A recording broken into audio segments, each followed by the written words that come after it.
Happy birthday to you. Cry. Oh, yes, to you. Many more years to you. Many more years, many more years. Many more years to you. Hooray!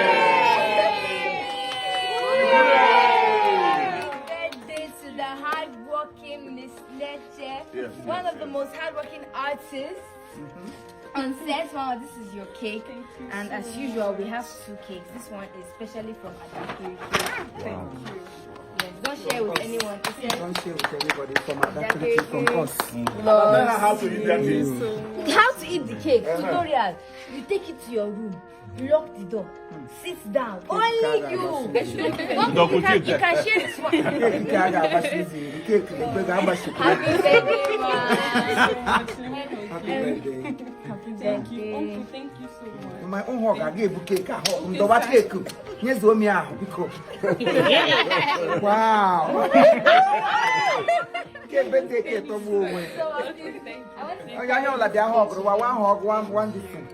I want you to pray for her on this her birthday. I'm privileged to have my big daddy on this set, so let him do the honor of praying for you today as I pray this morning. Child. My birthday, I'm going to cry.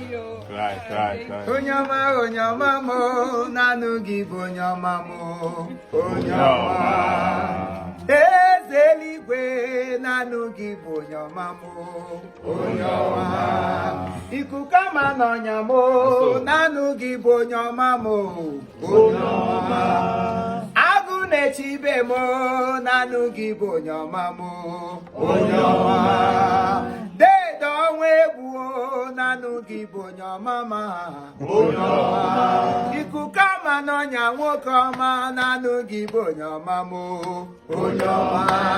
Olunwanya ludia nanu give onyama me, onyama. Ocheta onye chefure chefu nanu give onyama mo, onyama. Onye gara ije n'elu mmiri nanu give onyama mo, onyama. Onye gara ije n'elu mmiri nanu give onyama mo, onyama. Onyama mo nanu give onyama mo, onyama. Onyama mo nanu give onyama ma, onyama. Eze ndeze chukwu nanu give onyama mo, onyama. Ikukama n'onya nwokama nanu give onyama ma, onyama. Achịcha na-agba nanu give onyama mo, onyama. Onye mara n'onye ọ ga-agọzi nanu give onyama mo, onyama. Hey, Jesus mo nanu give onyama me, onyama. Komente mi mo nanu give onyama mo, onyama. Agụde chibe nwokọma o nanu give onyama me, onyama.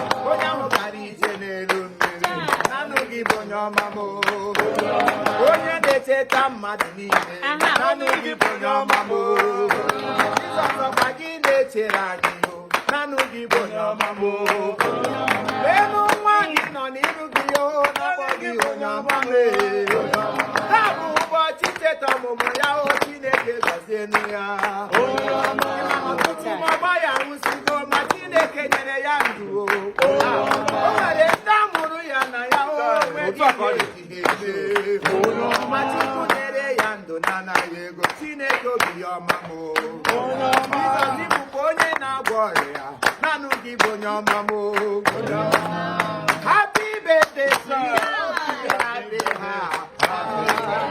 Happy birthday nwanne m Chineke gọziere m gị o Happy birthday to you obi n'igwe gọziere m gị o imecha nke anyị ga-eme ọzọ Chineke bulie elu gị elu imecha nke anyị ga-eme ọzọ Chineke bulie elu gị elu asị m ogologo ndụ na n'ime ndụ ezinụlọ gị ịma aka n'ọha gị ụwa ga-emere gị ya ị gaghị arụcha ọrụ onye ọzọ eruru ya ga-emere gị ya okporo ụzọ ga-erubere gị isi Chineke ga-emere gị ya ihe ndị ọzọ mere bakpawo gị ime ya ị ga-achị ọchị in the name of Jesus. Amen.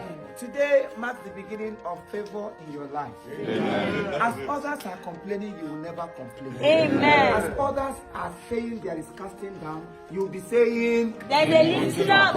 So shall it be in your life in Jesus. Amen. Today marks the beginning of good thing in your life. Amen. You can't have muchanya balinila.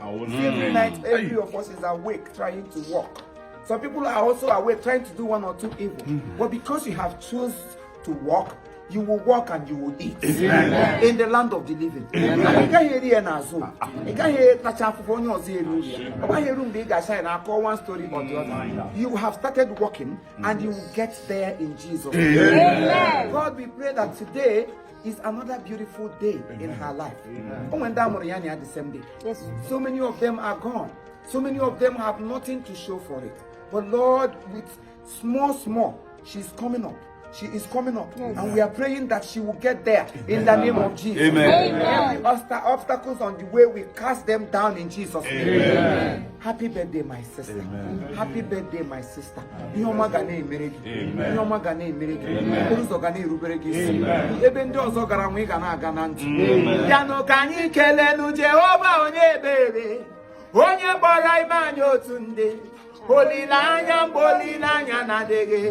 Ebe ndị ọzọ gara nwụọ ọkụ na-ede na ndụ ọgwọrọ mọrịa mgbe m nọ n'ọrịa mgbe m na-eruju oyi chara m anya mmiri ya ka m ji na-akpọ ya Jehova Shama Jehova n'isi ịbụ Chimo ịbụ Chimo ịbụ chi anya ndị ahụ ụzọ ha ga na-agbachiri ụzọ nwoke obiọma Olilanya nke ndị nsọ ahịhịa nwụrụ ọkụ ma hụ yere ọkụ ọ gịnị ka m ga-eji tụọrọ guzoro ya ha ga-amapụ isi ala nye ezigbo ịbụ Chimo. Bịanụ ka anyị kelenu Jehova onye ebere onye gbara ime anyị otu ndị asị m olileanya mgbe olileanya na-adịghị mana ebe ndị ọzọ gara nwụọ ka ọ na-edu ya na ndụ asị m fim ndị ọzọ mege nwụọ ka ọ na-eme na ndụ egwu ndị ọzọ gụga nwụọ ka anyị na-agụ na ndụ prọdọkshọn ndị ọzọ bidoro nwụọ ka anyị na-eme na ndụ okporo ụzọ ndị ọzọ gbaga nwụọ ka anyị na-agba na ndụ ụgbọelu ndị ọzọ fere nwụọ ka anyị na-efe na ndụ indọstrị ndị ọzọ batara nwụọ ka anyị na-aga na ndụ ọgwọrọ mọrịa mgbe m nọ n'ọrịa oyi chara m anya mmiri ya ka ndị na-akpọ ya Jehova Shama Jehova n'isi isi ala m ibere ala m isi ala m onye nwe m ibere ala m Jehova ya isi ala m onye nwe m ekele ka m jiri bịa isi ala m onye nwe m ibere ala m onwere ego anyị ga-enye gị onye nwe m isi ala m Jizọs ibere ala m etinyela m ite ekele n'ọkụ esinyela m ite ekele n'ọkụ onye nwe m ọbịa para ya n'ime naanị gị nwe ya nna m isi ala m na ọ bụ gị nwe ya ibere ala na ọ bụ gị nwe ya onye nwe m isi ala na ọ bụ gị nwe ya ya ka m na-asị naanụ gị nwe ya egwu nke anyị na-agụ taa naanụ gị nwe ya na ọ dị ndụ ekume taa naanụ gị nwe ya na ọ ga-aga n'iru naanụ gị nwe ya ezinụlọ anyị niile naanị gị nwe ya onye ukwu na onye nta n'ebe a naanụ gị nwe ya Chineke obiọma naanị gị nwe ya. There's no other person we can give our praises to except him that gives us life. So many people can buy money with a lot of things, but we cannot buy life with money. And because God has given her life today, that life must be purified. Because if your life is not purified, there is no point living. Today, whatever you found doing, whatever you are doing, whatever you lay your hands upon, he said he will bless the works of our hands. And here today we are working for good. And your life and your future, your hands must be purified in the name of Jesus. I don't know how, I don't care to know how other people tried and made it, but we will know that with God on our side, we are going to make it. With God on our side, we are going to make it. I don't know if you have another God. The only God we have is this living God.